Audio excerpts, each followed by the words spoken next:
आप स्टार प्रचारक के तौर पे अलग अलग राज्यों में रोड शो आपने किया, रैलियां की। अब आपको क्या लगता है, अब की बार मोदी सरकार, अब की बार 400 पार, ये सिर्फ नारा है या फिर हकीकत? धन्यवाद रमेश जी। मैं सबसे पहले तो आपके सभी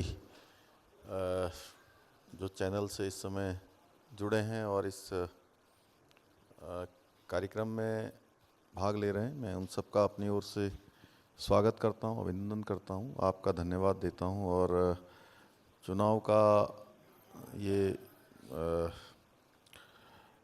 महायज्ञ चल रहा है, लोकतंत्र का महायज्ञ है। और इस महायज्ञ में जैसा आपने कहा, तो मुझे भी अनेक अनेक अवसर अनेक स्थानों पर अनेक राज्यों में जाने का मिला है।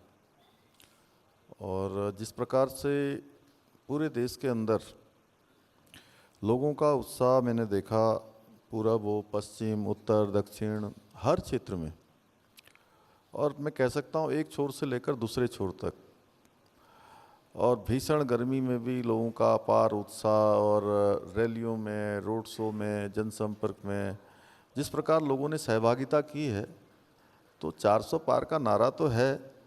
400 पार का नारा संकल्प है, और ये संकल्प देश की जनता पूरा करेगी। उत्तराखंड में भी सर इस बार क्लीन स्वीप हो रहा है, हैट्रिक क्लीन स्वीप?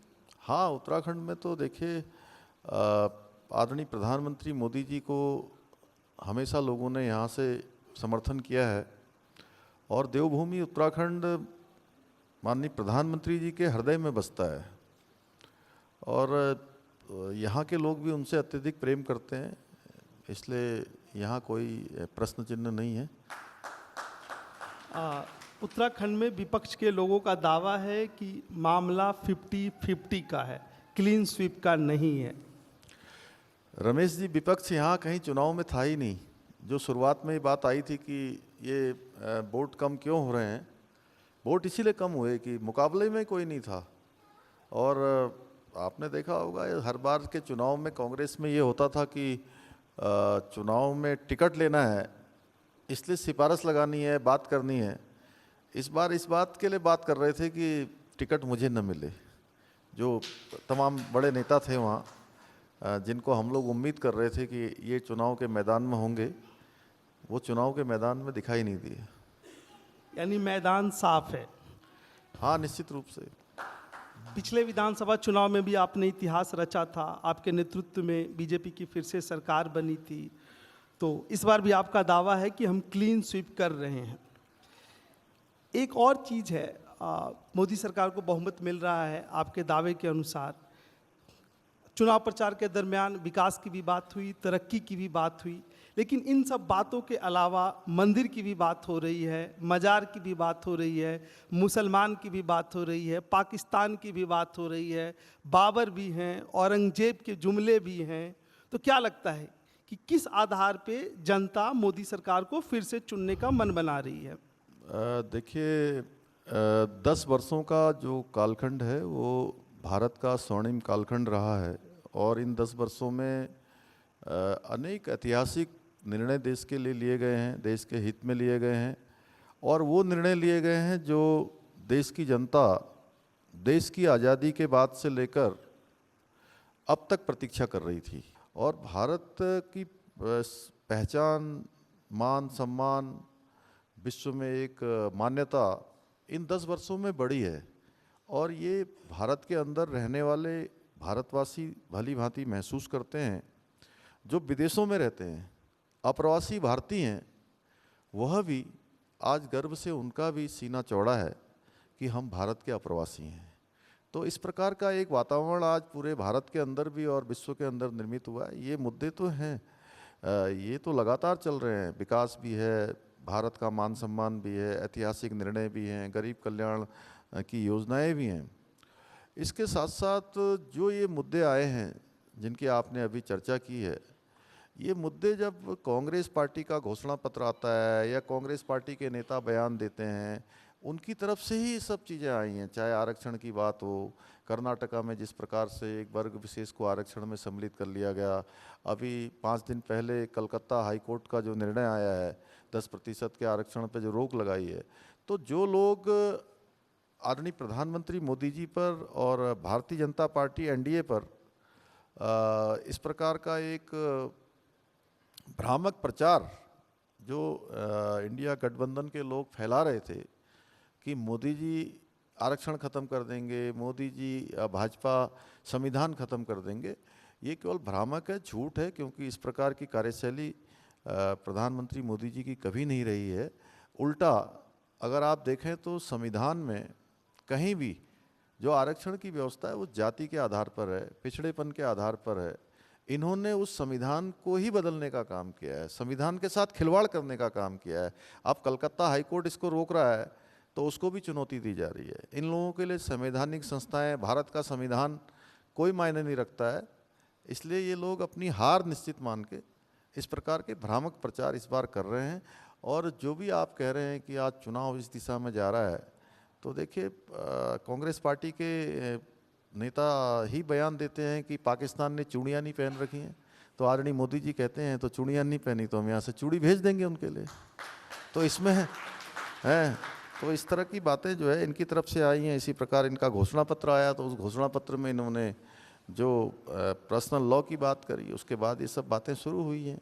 देश समान नागरिक संहिता के साथ आगे बढ़ गया है। देवभूमि उत्तराखंड को ये गौरव प्राप्त हो गया है कि पूरे आज़ाद भारत के अंदर पहला राज्य है देवभूमि उत्तराखंड जहां समान नागरिक संहिता का विधेयक पारित हो चुका है। मुख्यमंत्री जी, इसी यूसीसी से ही संबंधित एक सवाल है। उत्तराखंड पहला राज्य है, आपने जैसा कि बताया, जिसने यूसीसी लागू किया। क्या अब आपको लगता है कि वो समय आ गया है कि यूसीसी पूरे देश में लागू हो?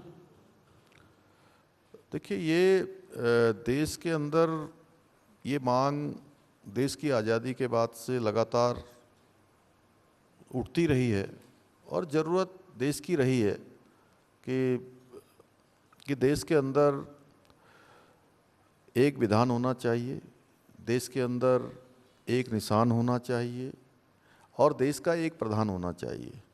ये श्यामा प्रसाद मुखर्जी जब हमारी पार्टी के जनसंघ के समय के, तब से ये देश के अंदर ये मांग रही। और आज देखिए, 3 जो प्रमुख संकल्प थे भारतीय जनता पार्टी के कि धारा 370 समाप्त होनी चाहिए, अयोध्या में भगवान राम का मंदिर बनना चाहिए और देश में समान नागरिक संहिता होनी चाहिए। तो धारा 370 समाप्त हो गई है, भगवान राम का भव्य दिव्य मंदिर बनकर तैयार हो गया, प्राण प्रतिष्ठा भी हो गई और समान नागरिक संहिता की शुरुआत देवभूमि उत्तराखंड से हो गई है।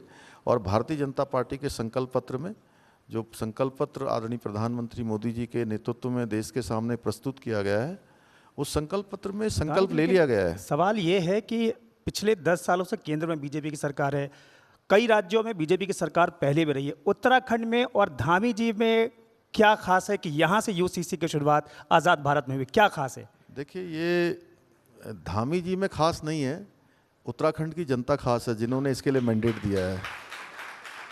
और हमने उत्तराखंड की जनता के समक्ष ये संकल्प अपना रखा था 2022 के आम चुनाव में कि नई सरकार गठित होगी तो हम समान नागरिक संहिता का विधेयक यहाँ पर लाएंगे। और देवभूमि की जनता ने हमको इसके लिए मैंडेट दिया, अपना आशीर्वाद दिया और उत्तराखंड राज्य के गठन के बाद पहली बार किसी भी राजनीतिक दल को लगातार सत्ता में आने का अवसर उत्तराखंड की जनता ने दूसरी बार भारतीय जनता पार्टी को दिया। आदरणीय मोदी जी के नेतृत्व में दोबारा यहाँ पर सरकार बनी भाजपा की। तो हमने जो संकल्प लिया था वो संकल्प हमारा पूरा हुआ, हमने जो वायदा किया था वो वायदा पूरा हुआ। और मोदी जी की जो गारंटी देश के अंदर सभी गारंटियां उनकी पूरी हो रही थी, तो एक गारंटी उत्तराखंड में पूरी हुई है और देवभूमि से इसकी शुरुआत हो गई है। तो आप ये तय मानिए कि पूरे देश के अंदर ये गंगोत्री जाएगी भविष्य में। प्रधानमंत्री जी ने इस काम के लिए आपकी काफ़ी सराहना भी की थी सार्वजनिक मंच से। एक इसी से जुड़ा हुआ सवाल है, पिछले दिनों आपने कई मंचों से एक चिंता जाहिर की कि उत्तराखंड की डेमोग्राफी में बहुत तेज़ी से बदलाव आ रहा है। कुछ ऐसे इलाके हैं जहां अतिक्रमण, खास समुदाय का अतिक्रमण बढ़ रहा है और इसी के मद्देनज़र आपने कुछ बड़े फैसले भी लिए या उनकी तैयारी हो रही है सत्यापन करवाने की। इसके बारे में बताएं, किस तरह की प्रॉब्लम्स हैं और इससे निपटने के लिए क्या रणनीति है आपकी? देखिए, एक तो देवभूमि उत्तराखंड ये बहुत आपस में प्रेम पूर्वक रहने वालों का राज्य है। यहाँ पर कोई झगड़ा नहीं है, कोई आपस में वैमनस्य नहीं है, सब एक दूसरे से बड़े मेलजोल के साथ रहते हैं। और जो हमने यहाँ पर अतिक्रमण हटाया है वो किसी को टारगेट नहीं किया है। हमने जो सरकारी ज़मीनों पर अवैध अतिक्रमण था, अवैध कब्जे थे, उनको हटाने का अभियान चलाया और लगभग 5000 एकड़ ज़मीन इसमें अभी तक अतिक्रमण से मुक्त कराई है। तो ये देवभूमि का मूल स्वरूप है।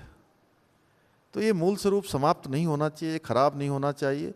ये देवभूमि के मुख्य सेवक के नाते मेरा भी संकल्प है कि मैं इसको किसी भी कीमत पर जो है खराब नहीं होने दूंगा। आप किसी खास समुदाय को टारगेट करें, विपक्ष का कहता है। देखिए, विपक्ष के पास कोई मुद्दा भी नहीं है और विपक्ष का काम कहना है।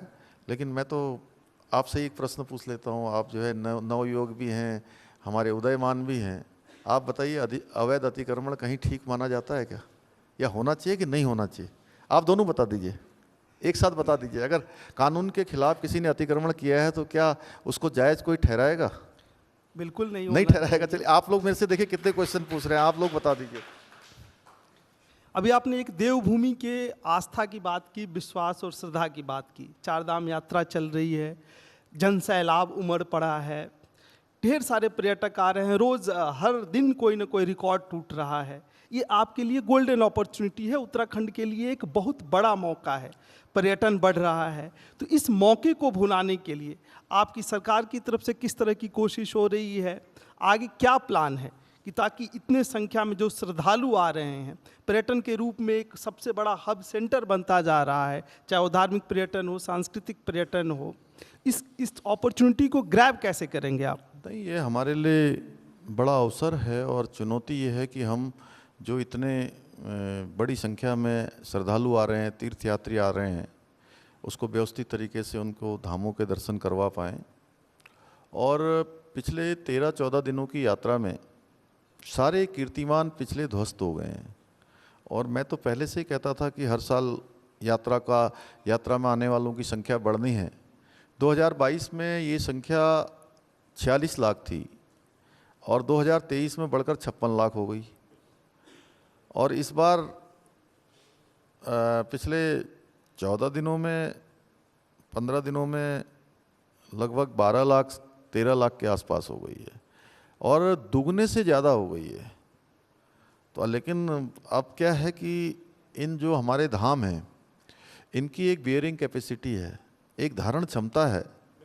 उससे ज़्यादा जब होती है तो कहीं ना कहीं यात्रियों को, आने वाले श्रद्धालुओं को परेशानियों का सामना करना पड़ता है। इसलिए हमने ये व्यवस्था बनाई और अभी ऑफलाइन जो रजिस्ट्रेशन हम कर रहे थे उसको रोका है। मैं अभी आपके यहाँ विकास की देवभूमि कार्यक्रम में आने से पहले मैं ऋषिकेश, जहाँ से चारधाम यात्रा प्रारंभ होती है, वहाँ सभी व्यवस्थाओं को देखने के लिए गया था। और पूरे देश भर के श्रद्धालु पिछले काफ़ी दिनों से आए हुए भी थे।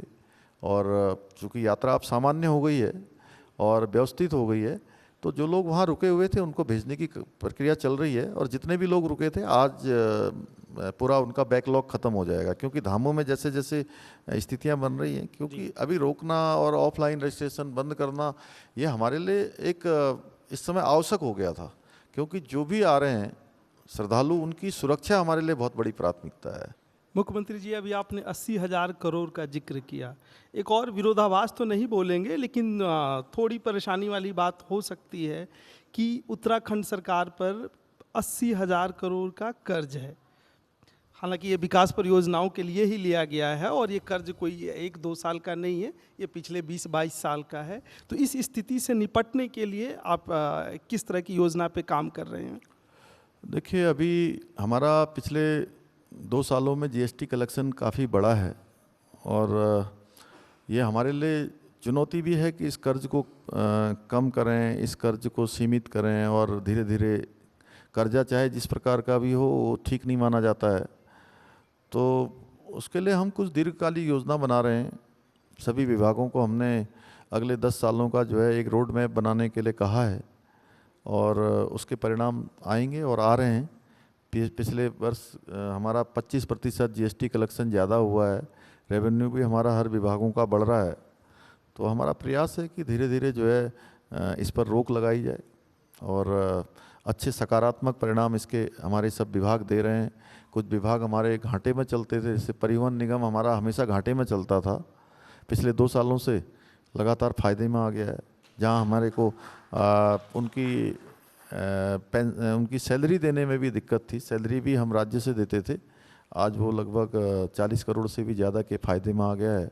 तो इसी प्रकार सभी विभाग अपनी ऑनरशिप ले रहे हैं और राज्य के लोग भी इसको अप्रिशिएट कर रहे हैं, उनका भी आशीर्वाद सब जगह हमको मिल रहा है।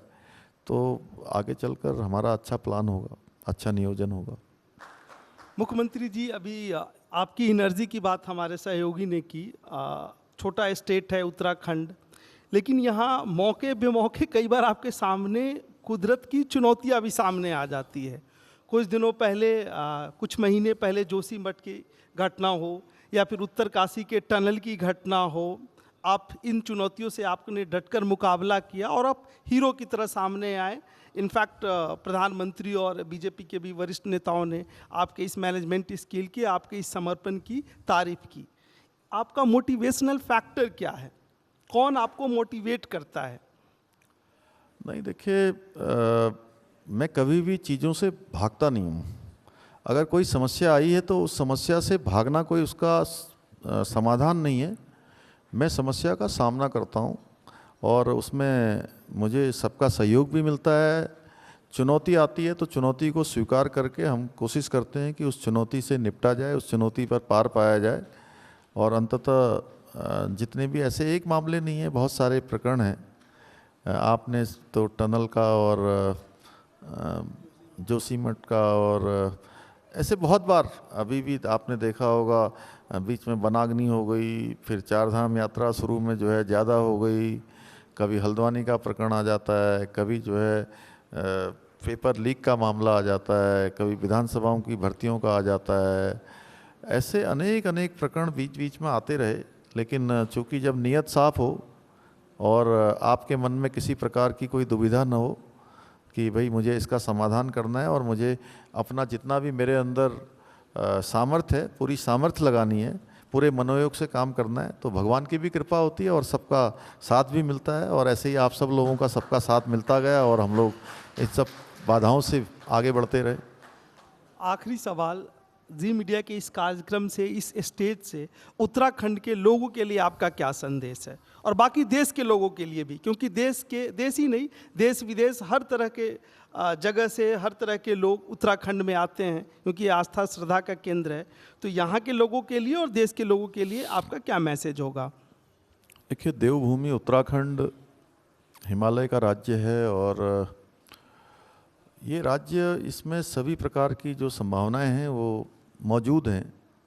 जहाँ प्रकृति का हमको बहुत बड़ा आशीर्वाद है, नदियों से आच्छादित है, वनों से आच्छादित है, हमारे देव स्थानों से आच्छादित है, अच्छी हवा, अच्छा पानी और अच्छा वातावरण, सब कुछ हमारे राज्य के अंदर है। अच्छी कानून व्यवस्था, अच्छे लोग और हर किसी को अपने में समाहित करने वाली संस्कृति यहाँ है। बिल्कुल बिल्कुल। जो भी यहाँ आता है यहीं का होकर रह जाता है। तो इसके अनुरूप हमने राज्य को आगे बढ़ाने के लिए हमारे प्रधानमंत्री जी के मार्गदर्शन में लगातार हम प्रयास भी कर रहे हैं, लगातार नीतियों को भी बना रहे हैं और अगले 25 सालों का राज्य के अंदर जो अपार संभावनाएं टूरिज्म के क्षेत्र में, इंडस्ट्री के क्षेत्र में, हॉर्टिकल्चर के क्षेत्र में हैं और पर्यटन के क्षेत्र में बहुत संभावनाएं यहाँ पर हैं। तो उन सब संभावनाओं पर हम काम कर रहे हैं और हमारे सभी राज्य के विभाग भी, राज्यवासी भी लगातार हमको इसके लिए प्रोत्साहन कर रहे हैं। और हमारे प्रधानमंत्री जी ने बाबा केदार की भूमि से कहा था, उनके मुख से शब्द निकले थे कि 21वीं सदी का तीसरा दशक उत्तराखंड का दशक होगा। और उनके मुख से शब्द निकले और सच बता रहा हूँ कि आप देख रहे होंगे कि पिछले 2-2.5 वर्षों में उत्तराखंड तेज़ी से आगे बढ़ा है, चाहे रोजगार की दृष्टि से हो, चाहे महंगाई की दर राज्यों की, देश के अन्य राज्यों की तुलना में कम हुई हो, रोजगार मिलना हो, हर दृष्टि से, इन्वेस्टमेंट की दृष्टि से, इन्वेस्टरों के आने की दृष्टि से, विकास की दृष्टि से, आज जिस प्रकार पूरा जहां हमारा केदारखंड तेज़ी से आज विकास की ओर आगे बढ़ गया है। मानस खंड में भी तेज़ी से काम हो रहा है। आदि कैलाश जाने वालों की भी संख्या बहुत ज़्यादा बढ़ गई है। तो अपार संभावनाएं हैं। हम सभी का सबका आशीर्वाद, सबकी शुभकामनाएं राज्यवासियों को चाहिए और हमारा राज्य जो है हिंदुस्तान का हमारा श्रेष्ठ राज्य बने। उसके लिए जहां राज्यवासी प्रयास कर रहे हैं, हम लोग प्रयास कर रहे हैं, वहीं सबका हमको समर्थन भी चाहिए, सबका आशीर्वाद चाहिए और सब लोगों का उदार दिल जो है हम लोगों के लिए हमेशा यहाँ के लोगों को प्राथमिकता देता है। मैं उन सब का भी धन्यवाद करता हूँ और आपका भी धन्यवाद करता हूँ कि आपने मुझे यहाँ बुलाया और ये मेरे से कुछ बातें जो मुझे आपके साथ साझा हुई तो लोगों तक पहुँची हैं। धन्यवाद। Thank you sir, thank you very much sir.